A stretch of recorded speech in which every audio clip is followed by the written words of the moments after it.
All right, everybody, welcome to our non-QM education series, episode 1. Today I have our loan officer, Matt Madrano. Of course, my name is Justin Rushlow. I will be your host today. Super excited to educate everybody in Wichita and surrounding area about non-QM loans. What is a non-QM loan? When is it applicable? When may I want one? When don't I want one? What does it even mean in the first place? We're going to talk about all of that today on episode 1. With the help of Matt here, we're going to kind of run through some of that stuff. So let's start with, what does even non-QM mean?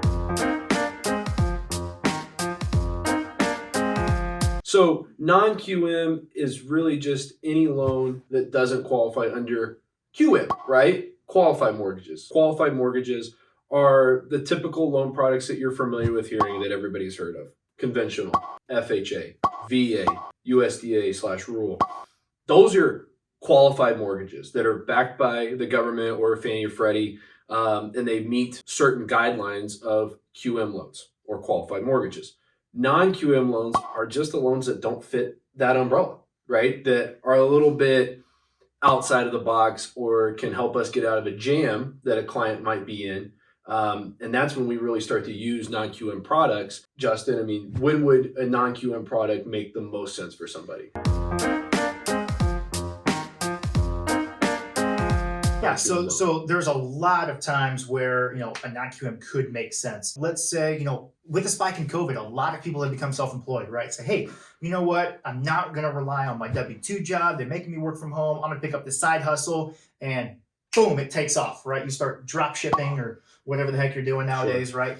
And if you're a good self-employed person, you're probably going to write off a lot of your income, right? You're going to show as little income as you can because you don't want to pay your taxes, which is cool. I mean, keep all the money in your pocket. That's totally fine. But conventional loans, right? They want to see some income on your tax returns. FHA, VA, USDA, they want to see income on your tax returns. If you can't show it because either your business is too new or you're writing it all off, we may want to use a non-QM loan because what they'll do is, as opposed to looking at your tax returns, they'll just look at the income that's coming in on your bank statements. So you may be bringing in $10,000, $20,000, $30,000 a month, but you're writing all of it off. Cool. We'll still use the $10,000, $20,000, $30,000 a month in income on a non-QM loan. We'll take a little expense ratio. We'll reduce that income by a certain amount. We'll apply, a normal debt to income ratio to it in most cases, and we'll be able to do the loan, right? Maybe we got somebody that just has a ton of money. They got a couple $1 million hanging out in some investments. They made a ton of money on selling Pokemon cards, and now they don't want to work anymore, which is totally fine. They don't have any income. If you don't have income, though, you can't typically get a mortgage. So maybe we don't want to do we don't want to take the route of going maybe jumping through some hoops and setting up trust and generating income off that. So maybe we do a non-QM loan where we can just look at your assets as a whole and not look at your lack of income. Sure. So there are ways for us to get really creative. Now, sometimes something that gets misconstrued is that creativity is somehow linked with risk.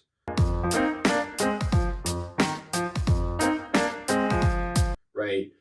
These are not riskier loan products than QM loans. They're just different. So especially as our job as brokers and LOs, we want to do what's best for the client to find ways to help them get into their dream home or the investment property that they want to get into in really any way that we can that makes sense within those guidelines. So we're not adding any additional risk by going a non-QM route. In fact, from a risk perspective, I mean, can you talk about the risk profile that you might be experiencing if you go with a non-QM versus a QM loan? Yeah, so comparatively to from a normal qualified mortgage to a non-QM loan, the biggest difference is going to be down payment, right? Because we're not able to show income traditionally, they're typically going to hit you with a higher down payment percentage, right? So that lowers the risk from the lending perspective, right? They're like, hey, this person's coming in with 10, 15, 20, 25% down in some cases.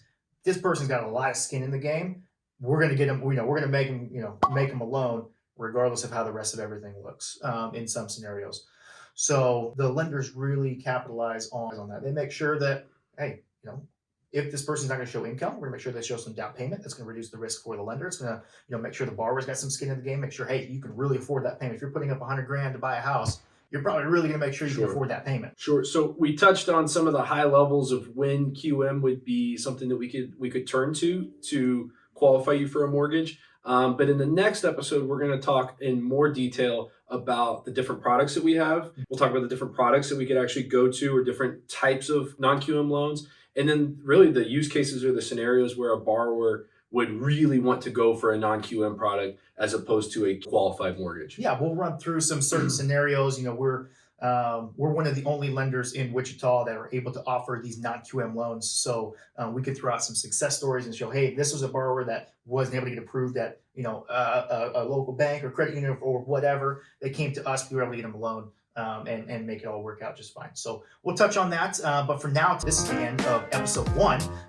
Episode 2 will be coming out shortly. Thank you guys so much for watching. We appreciate it. Make sure to like, comment, and subscribe. And stay tuned for episode 2.